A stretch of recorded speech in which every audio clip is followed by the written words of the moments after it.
வணக்கம் நேயர்களே, நாம் இன்னைக்கு இருமல் சளிக்கு அருமருந்தாகும் மூலிகையை பற்றி தான் பார்க்க போகிறோம். அதுக்கு முன்னால் நம்ம சேனலை சப்ஸ்கிரைப் பண்ணாதவங்க சப்ஸ்கிரைப் பண்ணுங்கள். கூட இருக்கும் பெல்லைக்கானையும் மறக்காமல் ப்ரெஸ் பண்ணுங்கள். இம்மூலிகை நம் நாட்டில் வேலிகள், புதர்கள் ஆகிய இடங்களில் தானாக வளர்ந்து படர்ந்து காணப்படுகின்ற ஒரு கொடி. இதனுடைய அனைத்து பாகங்களுமே மருத்துவ குணங்கள் நிறைந்தது.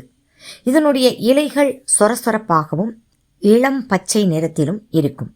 இதனுடைய மலர்கள் மஞ்சள் வண்ணத்திலும், இதில் சிறு சிறு காய்கள் பச்சை நிறத்தில் இருக்கும். இது பழுத்தவுடன் சிவப்பு நிறமாக மாறிவிடும். இது சித்தர்கள் கண்ட ஒரு காயகற்ப மூலிகை. இதை ஐலேயம், இரு குரங்கின் கை, மொசு மொசுக்கை என்று அழைத்தனர். இதில் இரும்புச்சத்து, கால்சியம், நார்ச்சத்து, விட்டமின் சி, டினோஸ்போரிடின், பீட்டா சிட்டோஸ்டீரால் போன்றவை நிறைந்து காணப்படுகின்றன. இதன் இலைகள் துவர்ப்பு மற்றும் கார்ப்புச்சுவை கொண்டது. இது உடலுக்கு வெப்பத்தை கொடுக்கக்கூடியது.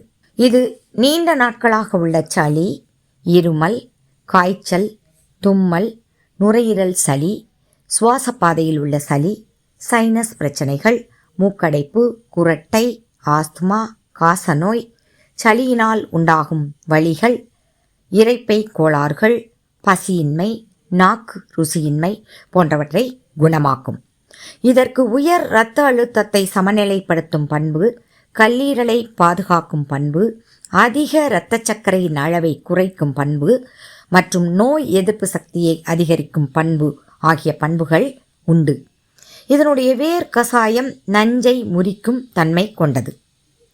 இதை எப்படி நம்ம பயன்படுத்தலாம் அப்படின்னா, இதனுடைய இலைகளில் சாறு பிழிந்து அதில் ஒரு தேக்கரண்டி அளவு எடுத்து அதனுடன் ஒரு பிஞ்ச் ஆஃப் மிளகுத்தூள் சேர்த்து அதனுடன் சிறிதளவு தேன் சேர்த்து குழைத்து சாப்பிடலாம். இதே மாதிரி இலைப்பொடியையும் நம்ம சாப்பிடலாம். இலைப்பொடி நாட்டு மருந்து கடைகளில் கிடைக்கும். இதை வாங்கி நம்ம உபயோகப்படுத்தலாம்.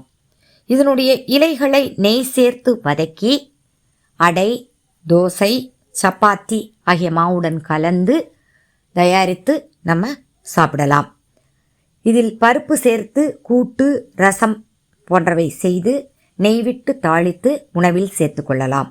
இவ்வாறு வாரம் ஒரு முறை உணவில் சேர்த்து வந்தால் நோய் எதிர்ப்பு சக்தி அதிகரித்து தொற்று நோய்கள், இருமல், சளி, நுரையீரல் பிரச்சனைகள் போன்றவை இல்லாமல் ஆரோக்கியமாக நீண்ட காலம் வாழலாம். தேங்க்ஸ் ஃபார் வாட்சிங் திஸ் வீடியோ. மீண்டும் ஒரு மருத்துவ மூலிகையுடன் உங்களை சந்திக்கும் வரை உங்களிடமிருந்து விடைபெறுவது உங்கள் டாக்டர் ரேவதி பெருமாள் சாமி. இந்த வீடியோ பிடிச்சிருந்தனா லைக் பண்ணுங்கள், ஷேர் பண்ணுங்கள். வாழ்க வளமுடன்.